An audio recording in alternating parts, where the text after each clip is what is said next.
Water resources में हम एक कदम और आगे बढ़ते हैं। हम economic geography of India cover कर रहे हैं और इसमें हमारा टॉपिक अब है ग्राउंड वाटर। हमने ग्राउंड वाटर के कॉन्टेक्स्ट में आपको 2022 की सेंट्रल ग्राउंड वाटर की रिपोर्ट बहुत डिटेल में कवर कराई। उसके सारे एनालिसिस और रीसेंट जितनी भी डेवलपमेंट्स हमने उसमें इंक्लूड की। यूनाइटेड नेशंस की रिपोर्ट है, वर्ल्ड बैंक का जो भी आंकड़ा, सारा कुछ हमने उसमें कवर किया। आज हम आगे बढ़ेंगे और हम आपको बताएंगे hydrological situation. Hydrological situation term से क्या मतलब है? देखिए, भारत में ग्राउंड वाटर कहाँ पे कितना पाया जाता है, ये बहुत सारे फैक्टर्स पे डिपेंड करता है। तो इसका मतलब पानी की क्या परिस्थिति है भारत में, ये बहुत सारे पहलुओं पे निर्भर करती है। बहुत सारे फैक्टर्स हैं और उन फैक्टर्स के मेल जोल से जो रिज़ल्ट निकलता है वही है कि यहाँ ज़्यादा ग्राउंड वाटर है, यहाँ कम। हम उसी का असेसमेंट करने जा रहे हैं, उसी को समझने जा रहे हैं। जो मैंने ये लिखा है इसके तहत एक ओवरव्यू मिल जाएगा। फिर हम इससे आगे बढ़ेंगे और आपको समझाएंगे कि इंडिया में ग्राउंड वाटर रीजन्स कितने हैं। टोटल 8 ग्राउंड वाटर रीजन्स हैं, जिन्हें ग्राउंड वाटर प्रोविंसेस भी कहा जाता है। यानी कि ग्राउंड वाटर के भी अपने रीजन्स हैं। आप तो सरफेस पे खड़े हैं, आपके नीचे कहीं अंदर ज़मीन के अंदर पानी है, तो वो पानी के भी अपने रीजन्स हैं। ओके, वहाँ पर पानी कितना है, क्यों है, कहाँ ज़्यादा है, कहाँ कम है, इसके सारे रीजन्स को समझना ज़रूरी है एग्ज़ाम के पॉइंट ऑफ व्यू से। चाहे वो प्रिलिमिनरी के क्वेश्चन हैं, चाहे मेंस के। रिसोर्स डेवलपमेंट के क्वेश्चंस आ जाए मेंस में, या वाटर स्कारसिटी से डील करने की बात आ जाए, तमाम चीज़ों को लेकर के ये टॉपिक इम्पॉर्टेंट है। तो उसी हिसाब से टॉपिक है हाइड्रोलॉजिकल सिचुएशन, जो आगे इमर्ज हो जाएगा in the form of ground water regions या ग्राउंड वाटर प्रोविंसेस में। ओके, सो हाइड्रोलॉजिकल सिचुएशंस के बारे में क्या कहा है? वो कहते हैं कि India is a vast country having diversified geological, climatological and topographic setup, giving rise to divergent groundwater situations in different part of the country. India एक बहुत ही वास्ट कंट्री है और बहुत सारे फिज़िकल फीचर्स हैं।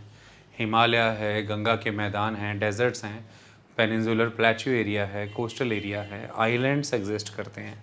सो बहुत ही diverse range of physical features या लैंड फॉर्म्स आपके पास एग्जिस्ट करते हैं।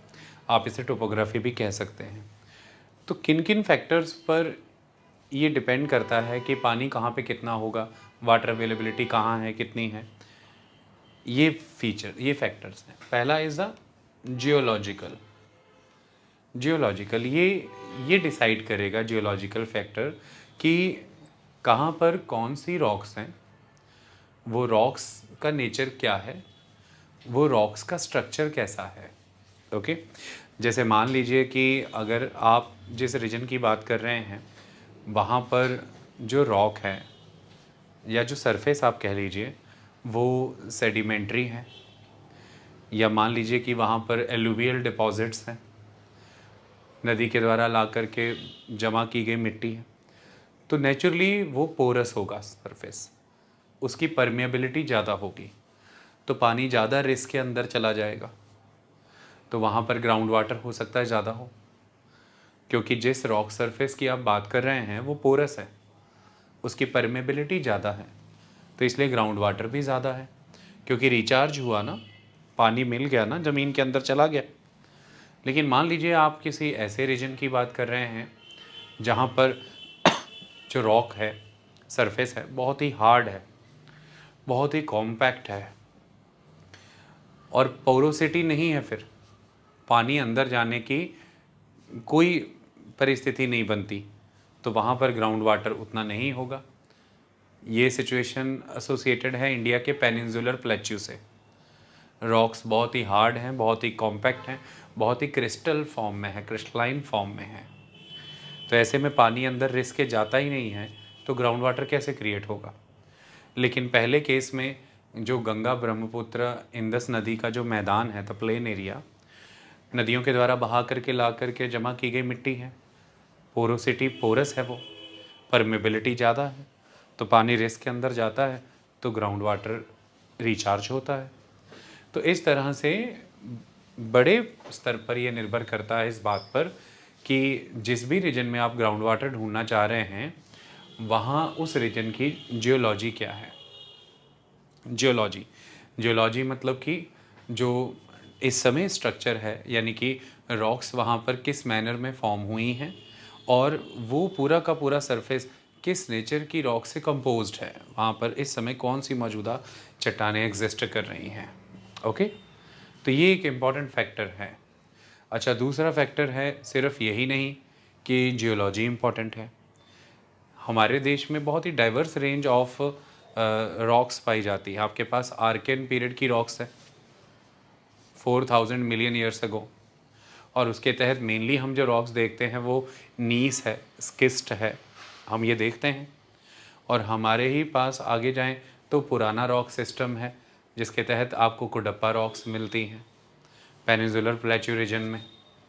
आप आगे बढ़ जाइए, द्रविडियन रॉक सिस्टम के तहत आपको देखने को मिलती हैं द एक्स्ट्रा पेनिनसुलर यानी कि हिमालयन रीजन की रॉक्स जो कि सेडिमेंट्री हैं, है ना। तो अलग अलग समय के दौरान बनी हुई रॉक्स हमारे पास एग्जिस्ट करती हैं इंडिया में। आपके पास आर्कियन पीरियड की पुराना रॉक सिस्टम है, आर्कियन रॉक सिस्टम्स हैं, पुराना रॉक सिस्टम है, द्रविडियन रॉक सिस्टम है, आर्यन रॉक सिस्टम है। सो अलग अलग टाइम की रॉक्स एग्जिस्ट कर रही हैं। आई बात समझ में। तो जियोलॉजी पे भारी भारी निर्भरता है इस बात की कि ग्राउंड वाटर कितना होगा कितना नहीं। अच्छा, दूसरा क्लाइमेटोलॉजी। आप जिस भी किसी रीजन की बात कर रहे हैं जिसमें आप ग्राउंड वाटर स्टडी कर रहे हैं, ये देखना ज़रूरी है वहाँ पर रेनफॉल कितना है कितना नहीं। ये देखना ज़रूरी है वहाँ पे टेम्परेचर कितना है कितना नहीं। अगर मान लीजिए कि कोई रीजन है वहाँ पर सॉइल जो है वो एलुवियल है, मतलब कि जो सर्फ जियोलॉजिकली वो पोरस है, जियोलॉजिकली मान लीजिए कि वो परमेबिलिटी ऑफर करता है, लेकिन वहाँ पर रेनफॉल ही नहीं है, टेम्परेचर बहुत ज़्यादा है, मतलब इवेपोरेशन रेनफॉल प्रेसिपिटेशन को एक्सीड कर जाता है, तो वहाँ पर भी ज़मीन में नमी नहीं होगी, वहाँ पर भी ग्राउंड वाटर नहीं मिलेगा। तो इसलिए रेनफॉल एंड टेम्परेचर यानी कि क्लाइमेटोलॉजी एक बड़ा फैक्टर है ये तय करने के लिए कि ग्राउंड वाटर कितना होगा कितना नहीं होगा कि नहीं होगा। तीसरा एस्पेक्ट है द टोपोग्राफी। टोपोग्राफी बहुत इम्पॉर्टेंट है कि आप गंगा के मैदान की बात कर रहे हैं जो फ्लैट है, फीचरलेस है, रिलीफ बहुत ही कम है नहीं, रिलीफलेस है, तो वहाँ पर पानी आएगा, चाहे नदियों का पानी है या बरसात का पानी है, तो बहुत देर ठहरेगा, धीरे धीरे बहेगा। इसके तहत उसको ज़्यादा टाइम मिलेगा, वाटर ज़्यादा टाइम के लिए होल्ड होगा, वाटर लॉग हो जाएगा, रुक जाएगा, जल भराव हो जाएगा कई इलाकों में, तो इसके तहत पानी रिस्क के अंदर जाने का समय ज़्यादा मिलेगा। लेकिन वहीं दूसरी तरफ आप माउंटेन्स की बात कर रहे हैं तो उनकी अपनी स्लोप्स होती हैं, पानी पड़ेगा बह जाएगा, रन ऑफ बहुत तेज़ होगा। प्लेट्यू की बात करें तो वो तो टेबल लैंड होते हैं, उनकी स्लोप्स तो और स्टीप हैं, जैसे पेनिनसुलर प्लेट्यू रीजन, पानी पड़ते ही गिर बह जाएगा। तो आप खुद ही करके देख लीजिए कि आप अपने हाथ में एक वुडन ब्लॉक रखिए, पहले वो बिल्कुल फ्लैट है, उस पर पानी डालिए, पानी खड़ा हो जाएगा उसमें, धीरे धीरे वो वुडन ब्लॉक थोड़ा अंदर तक भीग जाएगा, पानी रिस जाएगा ना, परमेबल उसके अंदर चला जाएगा ना, इनफिल्ट्रेट हो जाएगा ना। लेकिन उसी वुडन ब्लॉक को इस तरह से आप स्लोप देना शुरू करिए, पहले थोड़ी कम स्लोप दीजिए, फिर बहुत ज़्यादा दीजिए, पानी गिरेगा और रन ऑफ में बदल जाएगा। तो बहुत बड़े स्तर पर इस पर भी निर्भर करता है कि वो जो पर्टिकुलर रीजन है उस रीजन की टोपोग्राफी कैसी है, टेरेन कैसा है, वो डेजर्ट एरिया है क्या, ड्यून्स हैं, अनड्यूलेटिंग है क्या, वहाँ फ्लैट फीचरलेस प्लेन है कोई, क्या वो कोई प्लेच्यू है, क्या वो कोई माउंटेन है, हिल है, ये सारी चीज़ों पे निर्भर करता है। तो ओवरऑल हम ये देख पा रहे हैं कि जियोलॉजी, क्लाइमेटोलॉजी एंड टोपोग्राफी ये सब कंट्रोल कर रहे हैं कि किसी रीजन में ग्राउंड वाटर होगा कितना नहीं होगा। इसी कॉन्टेक्स्ट में हम आगे पढ़ेंगे और चीज़ें समझेंगे। तो वो यही बता रहे हैं कि India is a vast country having diversified geological, climatological and topographic setup. तो आप जानते हैं भारत में गंगा के मैदान की ही बात करें तो ईस्टर्न साइड में गंगा के मैदान में 150 सेंटीमीटर तक रेनफॉल हो रहा है, लेकिन वहीं वेस्टर्न साइड में आ जाएं पंजाब हरियाणा के क्षेत्र में तो आपको सिर्फ 50 से 56 सेंटीमीटर रेनफॉल मिल रहा है। वहीं आप राजस्थान आ जाएं तो आपको 12-15 सेंटीमीटर रेनफॉल मिल रहा है जैसलमेर में। तो इस तरह से रेनफॉल बहुत वेरिएबल है भारत में, मतलब क्लाइमेटोलॉजिकल वेरिएशन बहुत ज़्यादा है, ठीक है। वहीं आप मेघालय चले जाएं तो आपको 1200 सेंटीमीटर रेनफॉल भी मिल रहा है। दूसरी तरफ मैंने बताया पूरे भारत भर में जियोलॉजिकल वेरिएशंस बहुत हैं। आपके पास सेडिमेंट्री रॉक से बना हुआ हिमालय है, आपके पास इग्नियस बेसाल्टिक कॉम्पोजिशन से बना हुआ पेनिनसुलर प्लेट्यू है, आपके पास एलुवियल डिपॉजिट से बना हुआ गंगा का मैदान है, आपके पास विंड इरोजन की मदद से बना हुआ, जैसे एओलियन इफेक्ट कहते हैं, उससे बना हुआ रेगिस्तान है, आपके पास नदियों के द्वारा जमा किए गए सेडिमेंट्स थिक एलुवियम के दम पर कोस्टल एरिया में बने डेल्टाज हैं, एस्चुरीज भी हैं। सो ये इस तरह से बहुत ही डाइवर्स रेंज ऑफ लैंड है आपके पास, और आपके पास diverse range of temperature and climate है, रेनफॉल है, डाइवर्स रेंज ऑफ जियोलॉजी है। ओके, दिस डाइवर्सिटी यही कंट्रीब्यूट करती है कि ग्राउंड वाटर भी डाइवर्स अमाउंट में अवेलेबल है अलग अलग जगहों पर। ओके, सो यही लिखा है मैंने, अब दोबारा उसे पढ़ने की ज़रूरत नहीं है। तो लिखा क्या है कि the high relief areas of the northern and north eastern regions, northern regions माने नॉर्दर्न हिमालय एरिया, और नॉर्थ ईस्टर्न रीजन भी मतलब हिमालय एरिया, और पेनिनसुलर प्लेट्यू भी जाता है वहाँ पे गैरो खासी जयंतिया हिल्स के रूप में। So the high relief areas of the northern and the north eastern regions, the Aravalli ranges of the Rajasthan and the peninsular plateau region with steep topography। तो जो northern and north eastern reason है India का, जो Aravalli range है राजस्थान की, और जो peninsular reason है, यहाँ की टोपोग्राफी क्या है, बहुत ही स्टीप है। Okay, the topography is very steep, relief features, there are too much relief features ना, हाइट बहुत है, एलिवेशन बहुत है, तो topographically it is a steep area, तीखी तीखी ढलाने हैं यहाँ पर। So with steep topographic slope and hard rock setup, ठीक है। जैसे कि अगर पेनिनसुलर प्लेट्यू की बात करें तो वो हार्ड रॉक ऑफर करता है, it's a hard rock setup. दूसरी तरफ अगर हम प्लेट्यू और हिमालय की बात करें तो वो स्टीप स्लोप ऑफर करते हैं। ये सारे कॉम्बिनेशंस मिलके क्या कंडीशन पैदा करते हैं, हाई रन ऑफ की कंडीशन पैदा होती है, रन ऑफ तेज हो जाता है। और दूसरा, little scope for rain water infiltration, hard rocks उन्हें इन्फिल्ट्रेट नहीं होने दे रही हैं क्योंकि पोरोसिटी ऑफर नहीं कर रही हैं वो, और जो स्टीप स्लोप है वो पानी को ठहरने रुकने का समय नहीं दे रही हैं, तेज रन ऑफ प्रोवाइड कर रही हैं। तो कुल मिलाकर के भारत में जो नॉर्दर्न और नॉर्थ ईस्टर्न रीजन्स हैं, जो अरावली के पर्वत है राजस्थान के, और जो प्रायद्वीपीय पठार है पेनिनसुलर प्लेट्यू रीजन है, ये सारे area steep topographic slope and hard rock setup से प्रभावित हैं।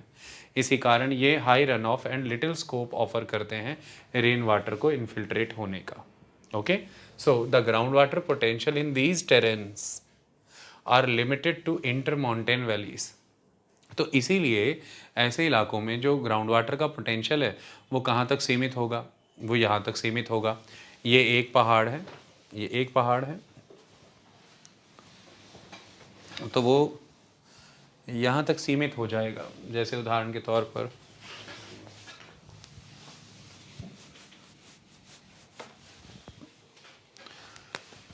ये एक पहाड़ है, ये दूसरा पहाड़ है, इसके बीच में this is the valley area ना, फिर ये तीसरा पहाड़ है, ये वैली एरिया है, या ये एक पहाड़ है और ये एक प्लेट्यू है, इसके बीच में ये वैली एरिया।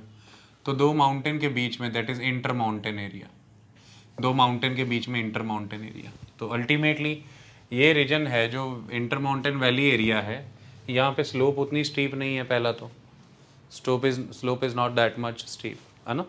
और दूसरा रीजन ये है कि अगर मैं लैंड फॉर्म की बात करूँ तो यहाँ पे ये लैंड फॉर्म माउंटेन की फॉर्म में है, यहाँ पे भी लैंड माउंटेन की फॉर्म में है, लेकिन यहाँ पर लैंड फ्लैट है, वैली है ना, ऐसा land is a flat. Okay, तो इस वजह से ये हो सकता है कि यहाँ पर पानी गिरेगा, अंदर जाएगा, यहाँ एक एक्वीफर क्रिएट होगा, यहाँ पानी गिरेगा तो यहीं पर एक एक्वीफर क्रिएट हो जाएगा, क्लियर। और यहाँ से अगर पानी आ भी रहा है, वाटर शेड हो रहा है इस एरिया में, तो फिर वो अपने साथ कई तरह के सेडिमेंट्स भी फ्लो करके लाएगा, हो सकता है यहाँ पर सेडिमेंट्स का डिपॉजिट्स हो जो अच्छी पोरोसिटी ऑफर करते हो कि पानी रिचार्ज हो। तो स्लोप स्टीप नहीं हो पाती होती और सरफेस पॉसिबल होता है कि सपोर्टिव मिल जाए जो परमेबिलिटी ऑफर करे। इसलिए इन इलाकों में, जिन इलाकों की मैंने बात की अभी, इन इलाकों में ग्राउंड वाटर ज़्यादातर इंटर माउंटेन वैली एरियाज़ में ही मिलता है। ओके, तो इसलिए यहाँ पर ये बात लिखी गई है कि the ground water potential in these terrains, ये जिन टेरेन की बात करके हटाऊँ अभी मैं, the ground water potential in these terrains are limited to the inter mountain valley areas. Okay, इन्हीं जगहों पर मिल जाते हैं जो वैलीज़ हैं। चलें आगे, चलिए तो आगे हैं। अब मैं आगे बढ़ने से पहले एक बार आपको ये दिखा देना चाहता हूँ, क्लियर हो जाए कि हम किस दिशा में बात कर रहे हैं।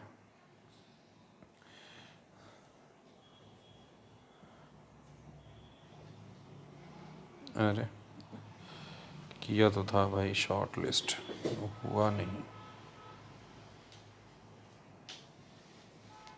हाँ ये देखिए,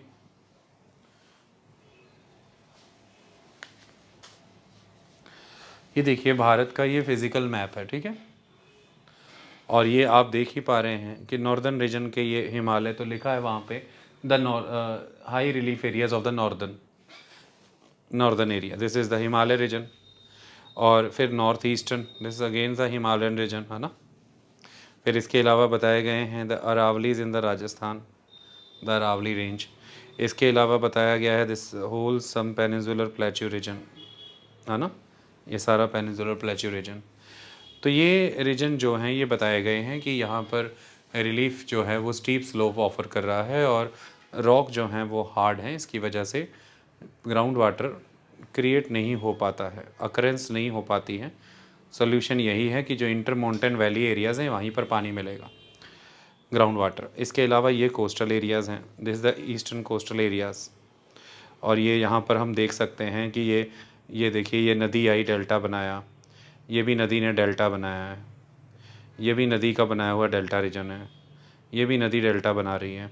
तो नदियाँ अपने साथ मलबा बहा के लाती हैं और उसे समुद्र में नदी मिलने से पहले उस मलबे को जमा कर देती है वहाँ पे, फिर जाके समुद्र से मिल जाती है। ये वेस्टर्न कोस्ट स्ट्रिप है, तो वर्ड आएगा लीनियर, मतलब जैसे एक लाइन की तरह ये लीनियर और नैरो है, इसी तरह से ये भी लीनियर नैरो स्ट्रिप। तो eastern and western coastal strips, they are linear narrow strips, okay. और eastern coastal delta areas, western coastal estuarine areas, इस तरह की टर्म्स आएंगी, ये दिमाग में रखनी है। चलो इतना समझ आ गया। अब हम आगे बढ़ते हैं। अभी तक मोटा मोटा हम जो समझें, इन्फॉर्मेशंस के चक्कर में कॉन्सेप्ट कॉम्प्रोमाइज़ ना हो, लार्जर अंडरस्टैंडिंग कॉम्प्रोमाइज़ ना हो। अभी तक हम जो समझे वो ये समझे कि हाइड्रोलॉजिकल सिचुएशन वो डिपेंड करती है कई फैक्टर्स पे। फैक्टर है climate, that is rainfall, temperature. Factor है टोपोग्राफी, दैट इज़ कि रॉक कौन सी हैं, किस नेचर की हैं, वो कैसे सेटल हुई हैं, स्ट्रक्चर क्या है उनका, ढांचा क्या है, ओके। तीसरा डिपेंड करती हैं टोपोग्राफी क्या है, यानी कि जो सरफेस है, जो लैंड है, वो किस किस फॉर्म में एग्जिस्ट कर रहा है। वो प्लेट्यू है क्या, वो माउंटेन है क्या, वो प्लेन एरिया है क्या, डेजर्ट है क्या, इस रूप में वो देखा जाता है। ये सारे मिलके प्रभावित करते हैं कि हाइड्रोलॉजिकल सिचुएशन क्या होगी, ओके। अब उस हिसाब से हम यहाँ पर पढ़ रहे हैं, लिखा है कि the large alluvial tract in the Indus Ganga Brahmaputra plain, जो राजस्थान, पंजाब, हरियाणा, यूपी सारा कवर करते हुए आसाम तक जाता है, this complete Indus Ganga Brahmaputra tract. तो लिखा है कि उसका जो लार्ज एलुवियल ट्रैक्ट है, ओके, नदियाँ अपने साथ मलबा बहा के लाती हैं और उसे जमा करती हैं, alluvium. So that tract, that land is alluvial tract. So the large alluvial tract in the Indus Ganga Brahmaputra plain क्या है, one of the largest and the most potential ground water reservoir in the world, ठीक है। क्यों, इतने ये दुनिया के जितने भी बड़े और जितने भी सक्षम वाटर रिजर्वायर हैं उनमें से एक है। यहाँ पर रिजर्वायर्स, एक्वेफर्स जो हैं बहुत ही थिक, पानी एकदम रेसे रेसे में गया हुआ है पूरा थिक, मतलब कि ऐसा सब थिक का मतलब यहाँ पर क्या है, एक मैंने आपके सामने पतली सी स्लाइस स्पॉन्ज की रखी, मैंने आपके सामने पतली सी लेयर काट के स्पॉन्ज पकड़ा दी, उस स्पॉन्ज को दबाओगे तो वो खुद ही इतनी पतली है तो उसमें से कितना का पानी निकल आएगा। लेकिन मैंने आपके सामने एक मोटी सी स्लाइस, मोटा सा कॉम्पैक्ट पीस ऑफ स्पॉन्ज आपके हाथ में दिया, दबाओगे तो कितना सारा पानी बाहर आएगा। तो इसलिए थिक रेजर्वायर पूरा। तो यहाँ पे रेजर्वायर्स जो हैं वो थिक हैं। जो हाइड्रोलॉज रिजर्वायर, एक रिजर्वायर दूसरे से, यानी कि अंडरग्राउंड एक्वीफर्स की मैं बात कर रहा हूँ, रिजर्वायर माने। तो यहाँ पर जो एक्वीफर्स हैं थिक हैं। यहाँ पर एक एक्वीफर दूसरा तीसरे से कनेक्टेड है, हाइड्रोलॉजिकल कनेक्टिविटी है एक्वीफर्स के बीच में। एक्वीफर्स यहाँ पर छोटे छोटे नहीं है, बहुत एक्सटेंसिव है, बड़े बड़े, यहाँ से शुरू होकर के मतलब बहुत दूर तक जा रहे हैं। तो aquifers are very extensive, aquifers are very thick and aquifers are hydrologically connected. So इसे कहते हैं रिच क्वालिटी ऑफ एक्वीफर्स, अच्छी नस्ल के एक्वीफर्स हैं, अंडरग्राउंड वाटर रिजर्वायर्स अच्छे हैं। ओके और ये कहाँ है, क्यों है? क्योंकि भाई आप सब जानते हैं कि वो जो एलुवियल ट्रैक्ट है ना गंगा का, एक तो गंगा का मैदान फ्लैट है, रिलीफलेस है, फीचरलेस है। तो बरसात होती है तो पानी रुकने का मौका अच्छा खासा मिलता है। गंगा के मैदान में रहने वाले लोगों की समस्या क्या है? जल भराव, जल भर जाता है कि नहीं? तो पानी रुकने का समय ज़्यादा मिलता है, वाटर होल्ड होता है लंबे समय तक, ये रिश्ता है, इनफिल्ट्रेशन के लिए टाइम ज़्यादा मिलता है, एक बात ये। दूसरा बरसात भी अच्छी होती है, ठीक है, कोई समस्या की बात नहीं है। आसाम में तो बहुत होता है, बंगाल में बहुत होती है, बिहार झारखंड अच्छी बरसात होती है, तो इस वजह से पानी अच्छा खासा मिल भी जाता है। तीसरा सदाबहार नदियाँ हैं ना, बर्फ़ पिघल पिघल के हिमालय से सदाबहार नदियाँ आती हैं, और हमने ये बताया आपको कि नदियाँ भी तो रिचार्ज करती हैं पानी। तो नदियाँ आ रही हैं सारा साल बहने वाली, वो पानी रिचार्ज कर रही हैं। दूसरी बात, बड़े स्तर पर बरसात भी हो रही है। तीसरा एलुवियल ट्रैक्ट है, इस वजह से पोरस भी है, परमेबिलिटी भी अच्छी खासी है। और चौथा, लंबे समय से यहाँ पर जैसे कि गांव में तालाब होना, पौंड, लेक, ऐसी चीज़ें भी एग्जिस्ट कर रही हैं, वो भी वाटर टेबल रिचार्ज करती रहती हैं। इस तरह के कारणों से इस रीजन में आपको वर्ल्ड के वन ऑफ द लार्जेस्ट और high potential ground water aquifers मिलते हैं इंडो गंगा ब्रह्मपुत्रा लैंड पे, एलुवियल ट्रैक्ट में। तो ये तो बात अपनी क्लियर हो गई। और फिर वहाँ पे क्योंकि ग्राउंड वाटर ज़बरदस्त है तो बस फिर पता लगा लो, ग्राउंड वाटर एक्सप्लॉयटेशन भी ज़बरदस्त है फिर, है ना, खेती बाड़ी ज़बरदस्त है। तो जो इसे हम ग्रेनरी ऑफ द इंडिया इसलिए ही नहीं कह देते कि यहाँ पर क्योंकि फसलें हो रही हैं, ग्रीनरी ऑफ द इंडिया कारण यहाँ पर ये हैं, फसलें हो इसलिए रही हैं कि बहुत सारे कंड्यूसिव ग्राउंड्स हैं, ज़मीन फ्लैट है, फिर एलुवियल सॉइल है, यानी कि मिनरल रिच, फिर ग्राउंड वाटर एग्जिस्ट कर रहा है जिसके दम पर आप इरिगेशन को प्रमोट करते हैं, एग्जीक्यूट करते हैं, और ये सब खेती बाड़ी के लिए ज़रूरी है ना, ट्रांसपोर्ट कम्युनिकेशन के लिंक अच्छे खड़े हैं। So that is the reason कि ये रीजन एग्रीकल्चरली रिच है और इसलिए घनी आबादी वाला क्षेत्र है देश का, आबादी भी यहाँ पर ज़्यादा कंसंट्रेटेड है। तो वही चीज़ बताई गई है कि the large alluvial tract in the Indus Ganga Brahmaputra plains, it is one of the largest and the most potential groundwater reservoir in the world। अब ये जो गंगा का ट्रैक्ट है, क्या बताया गया है इस ट्रैक्ट के, तो ये तो है हिमालय का ट्रैक्ट है ना, दिस इज हिमालय, और ये हमारे सामने इंडस गंगा, ये इंडस गंगा ब्रह्मपुत्र प्लेन है ग्रीन कलर का। ये ऊपर ब्राउन वाला सारा इन्होंने क्या किया है कि इंडिया में हिमालय दिखाया, जैसे सिक्किम में दिखा दिया, अरुणाचल में दिखा दिया, ये बीच में भूटान और ये बीच में नेपाल इन्होंने गायब कर दिया, क्योंकि इन्होंने इंडिया का मैप दिखाया ना। अगर भूटान और नेपाल भी होता तो हिमालय तो पूरा कॉन्टीन्यूस ही जाएगा, है ना। तो ये पूरा ब्राउन कलर का हिमालय, ये पूरा ग्रीन कलर का गंगा। अब वो कह रहा है कि ये जो गंगा का मैदान है ना, इस गंगा के मैदान में जैसे जैसे आप ऊपर की तरफ जाएंगे हिमालय की तरफ, तो हिमालय और गंगा का मैदान जहाँ मिल रहे होंगे वहाँ पर भी कई तरह के फीचर्स क्रिएट होते हैं, कई फीचर्स क्रिएट होते हैं। कैसे क्रिएट होते हैं? तो जैसे सपोज़ करो ये हिमालय है ना, तो आप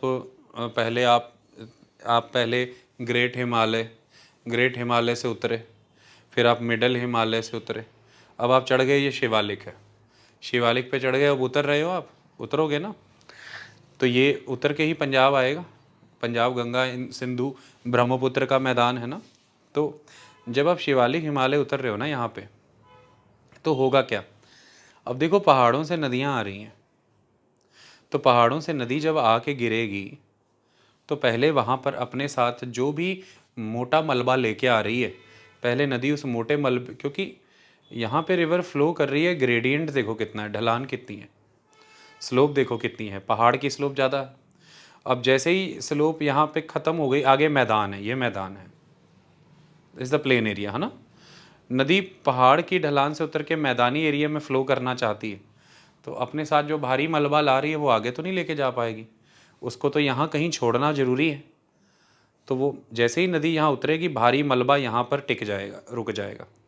तो इस तरह से जहाँ पर हिमालय से शिवालिक पहाड़ियाँ ख़त्म हो रही हैं, मैदानों से टच हो रही हैं, यहाँ पर नदियों के द्वारा लाया गया ये मलबा टिकाया जाएगा।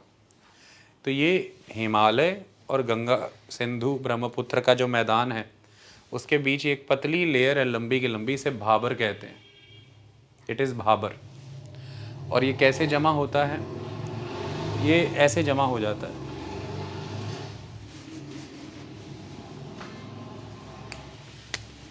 ये एक माउंटेन है, ये माउंटेन है, ये माउंटेन है, ये माउंटेन है, ठीक है। तो यहाँ से नदी आ रही है, यहाँ से नदी आ रही है, यहाँ से नदी आ रही है, वैली है, ऐसे बह रही है। तो नदी यहाँ पर आएगी, उसको आगे बहना है, उसको तो आगे बहना है, वो सारा मलबा यहाँ पर अगल बगल जमा कर देगी। वो सारा मलबा नदी ने यहाँ सारा जमा कर दिया, देखो यहाँ पर इस तरह से जमा हो गया। यहाँ पर नदी आई, इसने पूरा ये जमा कर दिया सारा, ऐसे ये जमा कर देगी। यहाँ पर नदी आई, पूरा इस तरह से मलबा जमा कर दिया। आप भी पानी गिरा के देख लेना घर पे, ढलान से पानी में जो चीज़ें घुली होंगी, तो ये जो यहाँ पर देखो, ये इस तरह से ट्रायंगुलर शेप जो बन रही हैं, ये सारे, इन्हें फ़ैन कहते हैं, दे आर फैन। और किससे बने हैं? जो नदी अपने साथ जो मलबा बहा के लाई, एलुवियम, तो इस लोग कहते हैं एलुवियल फ़ैन, है ना। तो ये एक एलुवियल फ़ैन, दूसरा, तीसरा, ये सारे कनेक्ट हो जाएंगे आपस में, तो ये एक इस तरह का सरफेस क्रिएट होगा। और ये किससे भरा पड़ा है? यहाँ पर क्या है? यहाँ पर ग्रेवल्स हैं। सबसे पहले क्या होते हैं? बोल्डर्स, उसके बाद क्या होते हैं? कॉबल्स, उसके बाद पेबल्स, फिर ग्रेवल्स। तो ये रीजन जो है, ये पेबल्स और ग्रेवल्स से भरा हुआ रीजन है, क्योंकि भारी मलबा यही है ना, इसे नदी आगे नहीं ले जा पाएगी। इसके आगे नदी किसे लेके जाएगी? सैंड, सिल्ट, क्ले, वो आगे ले जाएगी नदी, अपने अंदर पानी अपने अंदर लटका के, घोल के उस मलबे को आगे ले जाएगा। पर ग्रेवल पेबल यहीं छोड़ने पड़ेंगे, ग्रेवल्स यहीं। तो ये पूरी बेल्ट इस तरह से, इसको कहते हैं Bhabar belt, the Bhabar belt. तो मैं आपको एक काम देता हूँ, आप एक काम कर लीजिए, कुछ नहीं करना ज़्यादा। घर वार कोई घर बन रहा हो अगर मोहल्ले गली में, तो गिट्टी गिराई होती है उन्होंने, गिट्टी, ग्रेवल्स, इतने इतने साइज़ के, है ना। तो वो फैला लेना, इतने इतने मोटा फैला लेना, एक डब मग पानी डालना, दूसरा मग पानी डालना, उसी में समाता जाएगा सारा। आप नोटिस करोगे पानी समाता जा रहा है अंदर ही।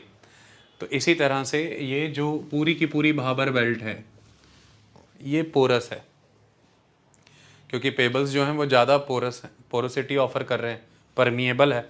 तो इसलिए जब नदियाँ पहाड़ों से उतरती हैं, नदियाँ जब पहाड़ों से उतर के मैदानों में आती हैं, इस भाबर बेल्ट में नदियाँ लॉस्ट हो जाती हैं, नदी दिखनी बंद हो जाती है, इतनी शैलो हो जाती है कि दिखनी बंद हो जाती है। आपको दिख जाएगा, ये आप देखना चाहते हो तो देख सकते हो। यहाँ से आपने जाना है हिमाचल, एंटर करिए होशियारपुर से, और होशियारपुर से एंटर करते हुए आपको जाना है नादौन के इलाके में। वहाँ पर आपको मिलेंगे, मैं मंदिर का नाम भूल रहा हूँ, शायद आ जाएगा याद, शिव जी का मंदिर है ब्यास नदी के किनारे।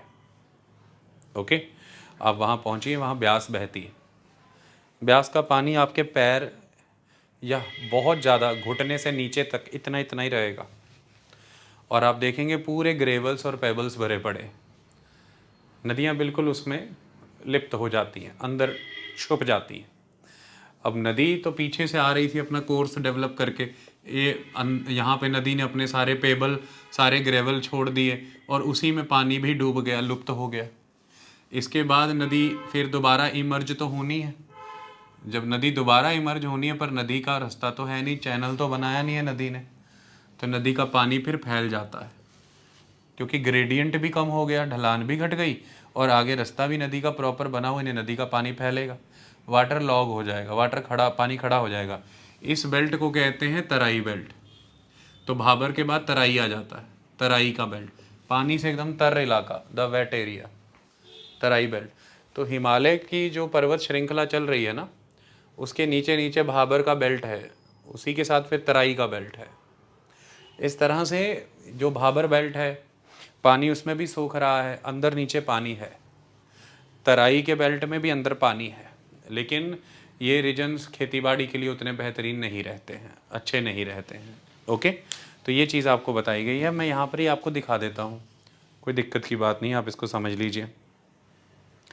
एक इमेज दिखाऊंगा मैं आपको, उसमें आपको सब पानी की तरह क्लियर हो जाएगा। सबसे पहले तो ये इमेज आप देखिए,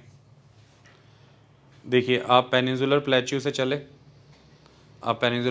चले, तो इस इमेज को दूसरी इमेज के साथ ही जोड़ जोड़ के दिखा रहा हूँ ताकि ज़्यादा बेहतर समझो। ये रहा, आप पेनिनसुलर प्लेट्यू से चले तो यहाँ क्या आ गया, गंगा का मैदान। आप पेनिनसुलर प्लेट्यू से चले तो आ गया ये गंगा का मैदान। गंगा का मैदान क्या था, एक बड़ा सा खड्डा था, हिमालय से आने वाली नदियों ने उसे ऐसे इस क्रीम कलर के एलुवियम से भर दिया, तो गंगा का मैदान बन गया। पेनिनसुलर प्लेट्यू से चले तो गंगा का मैदान आ गया। गंगा का मैदान आगे पार किया तो हिमालय आ गए ना।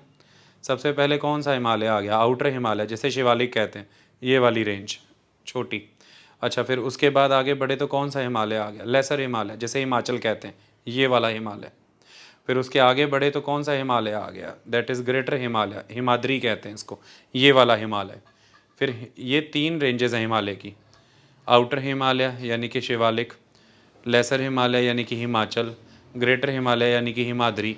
ये 3 रेंजेस हैं, हिमालय ये है, मतलब यहाँ ले आऊँ तो ये इतना चौड़ा है हिमालय।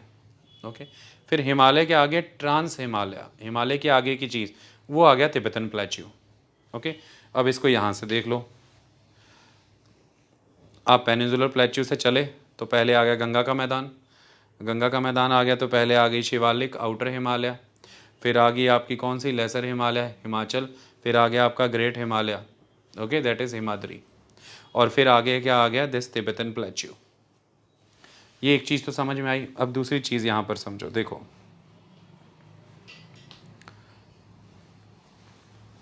ध्यान से देखो, तो ये देखो आप, हिमालय से नदी नीचे उतर रही है, तो हिमालय से जब नीचे उतरती है नदी तो यहाँ पर मैंने बताया ग्रेवल पेबल्स जमा करेगी, तो ये पहले भाबर का बेल्ट आ गया, दिख रहा है ना, कैमरे में दिख रहा है ना। अच्छा, भाबर के बेल्ट में नदी लुप्त हो जाती है, गायब हो जाती है, ये एक तरह का ड्राई रीजन दिखता है। जब नदी वापस से रीइमर्ज होगी तो ये देखो बहुत ही डेंस वेजिटेटिव ग्रोथ एरिया, क्योंकि डैम्प माहौल होता है ना यहाँ पे, दोबारा से पानी रीइमर्ज होता है, ये तराई का रीजन है, तराई का रीजन देखो, भाबर के बाद तराई। अच्छा, तराई से आगे बढ़े तो नदी क्या है, देखो नदी क्या है कि जहाँ पे पहले नदी बह रही है, suppose this is the channel of the river, है ना। अब नदी बह रही है इस चैनल में, तो उसके अगल बगल वाला इलाका नदी का इलाका है, नदी वहाँ पे फ्रेश सेडिमेंट दे रही है। इतनी बात समझ में आई। अब कई कारण हो सकते हैं, हो सकता है अगल बगल वाला इलाका ऊपर उठ जाए, या हो सकता है नदी और गहरी हो जाए, तो अगल बगल वाला इलाके को तो फ्रेश एलुवियम मिलना बंद हो जाएगा, जो नदी के बिल्कुल अगल बगल का इलाका है उसको मिलेगा।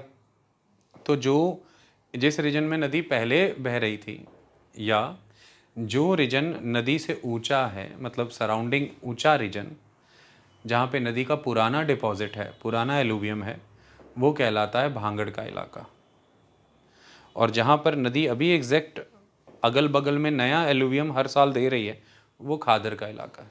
खादर मने नया एलुवियम, भांगड़ मने पुराना alluvium, the old alluvium. Okay, तो इसी तरह से ये चीज़ें आती हैं। यहाँ पर देखो, तो सपोज़ करो ये ब्लू कलर है, तो मतलब नदी ऐसे बहती है, नदी ऐसे बहती है। तो ऐसे में नदी अपने बगल में क्या डिपॉजिट करती जाती है, ये ब्राउन क्रीम कलर का एलुवियम, एलुवियल डिपॉजिट होता है। तो ये आज फ्रेशली डिपॉजिट है, ये ताज़ा है, नया है, ये खादर है। लेकिन एक समय में ये भी पुराना हो जाएगा, नदी और डिपॉजिट करती जाएगी, ये पीछे पीछे होता जाएगा, तो ये क्या हो जाएगा, ये वाला रीजन बन जाएगा एक दिन में, दैट इज़ द भांगर। ओके, तो इस तरह से गंगा के मैदान के ये 4 मेन फीचर हैं, भाबर, तराई, भांगर, खादर।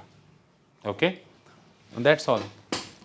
तो आप जब यहाँ से जाते हैं तो ब्यास नदी के आसपास का जो इलाका है वो खादर का इलाका है, और जो ब्यास नदी के थोड़ा दूर जहाँ पे पहले से एलुवियल डिपॉजिट था, अब नहीं ताज़ा मिल रहा है, वो भांगड़ का इलाका हो जाएगा। Okay, that's all. तो वहाँ पर ये लिखा गया है कि the large alluvial tract in the Indus Ganga Brahmaputra plains, it is one of the largest and the most potential groundwater reservoir in the world. To the north of this tract, that is the Indus Ganga Brahmaputra plain, to the north of this tract, all along the Himalayan foothills, occur the linear belt of Bhabar Piedmont deposits. Okay, तो ये सारा जो मैंने alluvial fan बनाया यहाँ पे, इसे आप क्या कह सकते हैं, तलहटी, हिमालय की तलहटियों पर जमा होने वाला सारा मलबा, भारी कटाई करती है नदी यहाँ पर, ये सारा पिडमाउंट डिपॉजिट एरिया है। Okay, so that is Bhabar. So Bhabar Piedmont deposit, and उसके बाद and the Terai belt down the slope. तो भाबर के बाद स्लोप में आगे आइए तो कौन आ जाएगा, Terai belt. And the Terai belt down the slope with outflowing conditions. Terai में पानी दोबारा रीइमर्ज हो रहा है ना, आउटफ्लो हो रहा है ना, हमें वापस तराई में पानी निकलता नज़र आ रहा है ना। तो अगर आपसे कोई पूछे कि भाई आउटफ्लोइंग, भाबर और तराई में से आउटफ्लोइंग एरिया कौन सा है, तो Terai is the outflowing area. Clear. तो ये चीज़ हमें गंगा के मैदान से जोड़ करके उन्होंने बताई कि गंगा के मैदान में एक भाबर बेल्ट है जहाँ पर नदी लुप्त होती है, गंगा के मैदान में ही एक तराई बेल्ट है जहाँ पर नदियाँ रीइमर्ज होती हैं, आउटफ्लोइंग एरिया है, और इसके बाद है द गंगा प्रॉपर, जिसमें एलुवियल डिपॉजिट होने के कारण, ग्रेडियंट कम होने के कारण, वर्षा ठीक ठाक होने के कारण, सदाबहार नदियों के कारण पानी, ग्राउंड वाटर अच्छा खासा मिलता है, thick ground water, extensive ground water aquifers और हाइड्रोलॉजिकली कनेक्टेड ग्राउंड वाटर रिजर्वायर्स या एक्विफर्स मिलते हैं। ओके, इतना उन्होंने समझाने की कोशिश की। अच्छा, तो ये तो हमें बता दिया उन्होंने गंगा के मैदान के बारे में। अब almost the entire peninsular India is occupied by a variety of hard and fissured formations with patches of semi-consolidated sediments. अच्छा, क्या कहना चाहते हैं, देखो हार्ड एंड फिशर्ड क्या मतलब हुआ, ये है कि जो पेनिनसुलर प्लेटू है वो आप ऐसा मान के चलिए कि वो लावा से बना है, ठीक है, इसको समझिए आप। क्लियर। अब जब सपोज करो कि ये कोई लैंड है और अर्थ के अंदर से इस तरह से जो पिघली हुई स्टेट में, पिघली हुई अवस्था में रॉक मटेरियल है वो फ्लो करना चाहता है बाहर की ओर, जब तक तो ये सरफेस के बिलो रहेगा, सरफेस पे नहीं दिखा, तब तक हम इसे कहते हैं मैग्मा, और जब ये सरफेस पे निकल के दिखना शुरू हो जाता है तो तब कहते हैं लावा। सरफेस के अंदर है, जैसे ये ज़मीन है इसके अंदर अंदर है, पिघली हुई चट्टानें, जैसे लावा बहता है तो देखा होगा, जैसे पिघला हुआ लोहा जब बहाते हैं तो वो मैग्मा है, सरफेस के बाहर आ गया तो वो लावा हो गया। अब होता ये है कि लावा बाहर आने के बहुत तरीके हैं, एक तो होता है बहुत ही वायलेंट मैनर में, ये लावा बाहर आया बहुत ही वायलेंट मैनर में और अपने सराउंडिंग में उसने ये वॉल्केनो माउंटेन बना दिया, सो हाईली वायलेंट है ना। लेकिन दूसरा तरीका क्या है, धीरे धीरे जो दरारें हैं उन दरारों से रिस के आना, स्लोली रिसना, एकदम से वायलेंट आउटबस्ट ना होना। तो स्लोली रिसेंगे, तो जैसे ये सरफेस है, इस सरफेस में ये दरार है, तो यहाँ से निकला लावा ऐसे करके जम गया, ऐसे करके जमता गया, ये जमता जा रहा है। तो इस तरह से ये क्या है कि लेयर्स बन रही हैं, स्टेप्स बन रहे हैं, स्टेप 1 2 3 4। इसलिए हम इस स्टेप नुमा आकृति को ट्रैप कहते हैं। So name is the trap. Okay, Latin Greek भाषा का शब्द है ये ट्रैप। तो इसलिए जो दो पेनिनसुला